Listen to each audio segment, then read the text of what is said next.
నమస్కారం. మహతి భక్తి ఛానల్‌కి స్వాగతం. ఈరోజు మనతో పాటు మన స్టూడియోలో ఉన్నారు ప్రముఖ ఆధ్యాత్మికవేత్త, జ్యోతిష్య పండితులు సురేష్ బాబు గారు. ఈ డిసెంబర్ 2024 అంతా కూడా ఏ రాశుల వారికి ఎలా ఉండబోతుంది అని గురువుగారిని అడిగి తెలుసుకునే ప్రయత్నం చేద్దాం. నమస్కారం సార్. నమస్కారం అండి. నమస్కారం.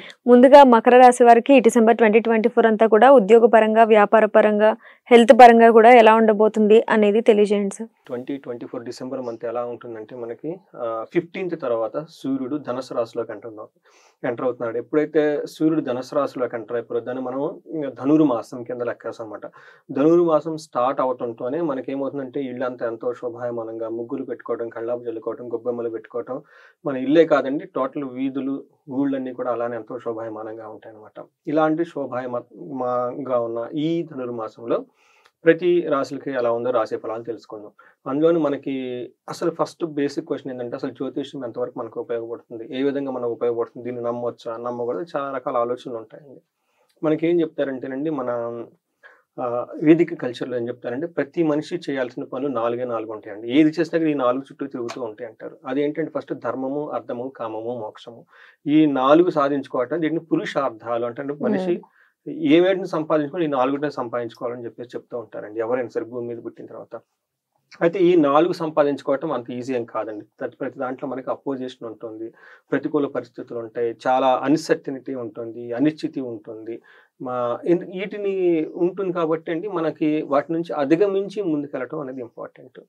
అవి మనకి ఇచ్చే పరిస్థితుల వల్ల 2 రకాలుగా లైఫ్ ఉంటుంది. ఒకటి బ్లిస్ఫుల్గా హ్యాపీగా ఉండాలా, లేదు అంటే బాధపడుతూ ఉండాలా లైఫ్ అనేది. జనరల్గా ప్రతి ఒక్కళ్ళు బ్లిస్ఫుల్గా హ్యాపీగా ఉండాలని అనుకుంటూ ఉంటారు కదండి.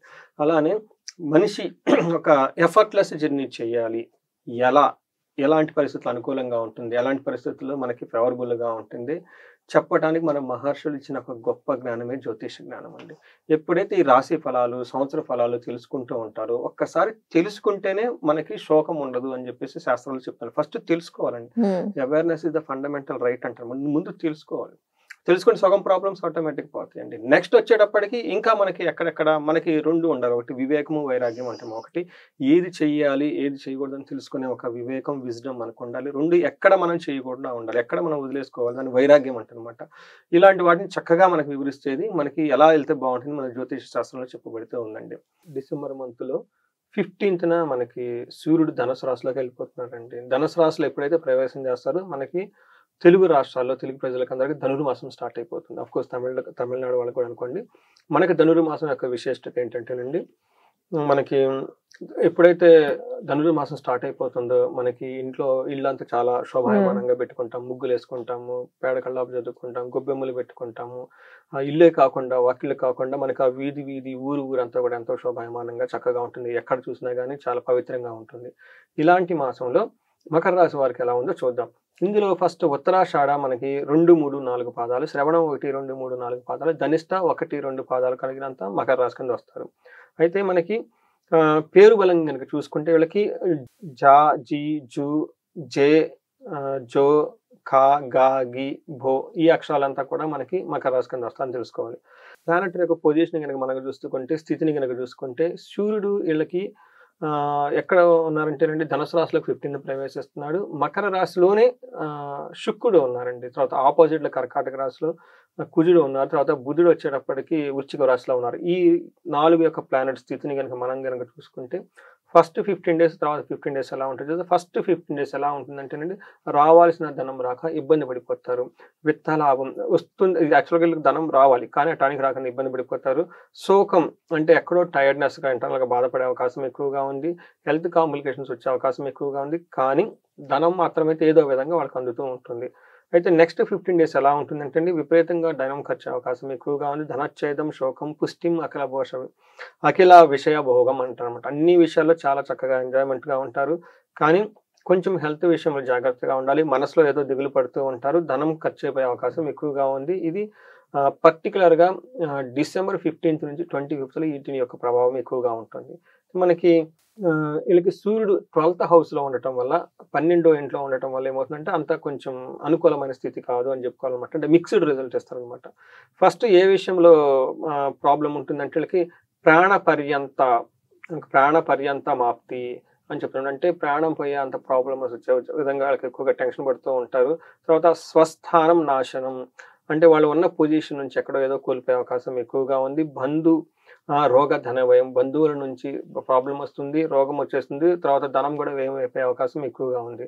అయితే వీళ్ళకి ప్లస్ పాయింట్ కూడా ఉందండి. సూర్యుడు వీళ్ళకి చాలా మంచి ప్లస్ పాయింట్స్, పాజిటివ్ సైన్ కూడా తీసుకొస్తున్నాం. అవేంటంటే అండి, యత్న కార్య సాధనం. ఏదైనా గనుక వీళ్ళు పని తలుచుకుంటే పనిలో మాత్రం చక్కగా వర్క్ వైజ్ లో చాలా పర్ఫెక్ట్ గా ఉంటారు. మీరు అన్నటువంటి ఇందాక ఉద్యోగం ప్రకారం అలా ఉంది. ఆ వర్క్ ఫ్రంట్ లో చాలా చక్కగా ఉంటారని చెప్పుకోవాలి. దేహ ఆరోగ్య శారీరకంగా కొంచెం అలసటగా ఉన్నా కానీ బట్ ఫిజికల్ గా చాలా స్ట్రాంగ్ గా ఉండేసి ముందుగా వెళ్తూ ఉంటారు. సంతోషం వస్త్ర ధాన్యాది లాభకృతం చెప్పిన సంతోషంగా ఉంటారు. వస్త్రలాభం ఉంది.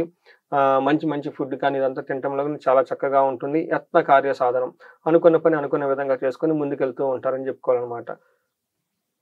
వీళ్ళకి కుజుడు 7th హౌస్ లో ఉండి 10th హౌస్ 2nd హౌస్ లో ఉండటం వల్ల ఇది అంత అనుకూలమైన పరిస్థితి కాదని మనం తెలుసుకోవాలన్నమాట.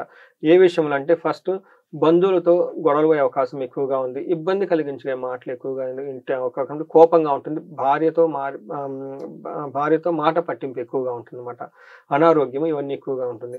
అయితే 10th హౌస్ లో ఉండటం వల్ల ఏమవుతుందంటే తినే తిండిలో అంత పసలేని తిండి అంటారు కదండి, జంక్ ఫుడ్ ఎక్కువగా తింటూ ఉండే అవకాశం ఎక్కువగా ఉంది. ఎక్కువగా ఉద్యోగంలో అంటే ట్రావెల్స్ అవన్నీ చేసే అవకాశం ఎక్కువగా ఉంది. కార్య విఫలము, శత్రుత్వం కలిగే అవకాశం ఎక్కువగా ఉంది. ఇదంతా మనకి వర్క్ ఫ్రంట్ లో జరుగుతూ ఉంటుంది అనమాట. మనకి 2nd హౌస్ లో ఉండటం వల్ల దుర్మార్గుల సహవాసం, తర్వాత ఏమంటారు వీళ్ళకంటే స్టాండర్డ్ తక్కువ ఉన్న వాళ్ళు, లో కేటగిరీ వాళ్ళతో మాట్లాడటం చేయటం, ఎలాంటి ఉపయోగం లేని పనులు చేసి ఎక్కువగా ఉంటుంది. ధన నష్టం, అవమానం, ధన నాశనం కూడా జరుగుతూ ఉంటుంది అనేసి మనం చెప్పుకోవాలి. ఇవన్నీ కుటుంబానికి సంబంధించిన విషయాలు ఎక్కువ జరుగుతుంటాయి అనమాట.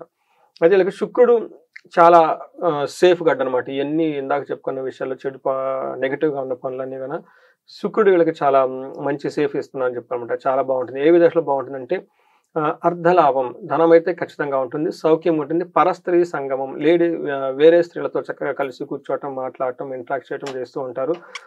యత్న కార్య లాభాత్, ఏదైనా కనుక పని చేస్తే వీళ్ళకి కూడాను పర్టికులర్ గా లగ్జరీ, కంఫర్ట్, సుఖానికి సంబంధించిన విషయాల్లో పనిలో చాలా చక్కగా కలిసి వస్తుందని మనం చెప్పుకోవాలి.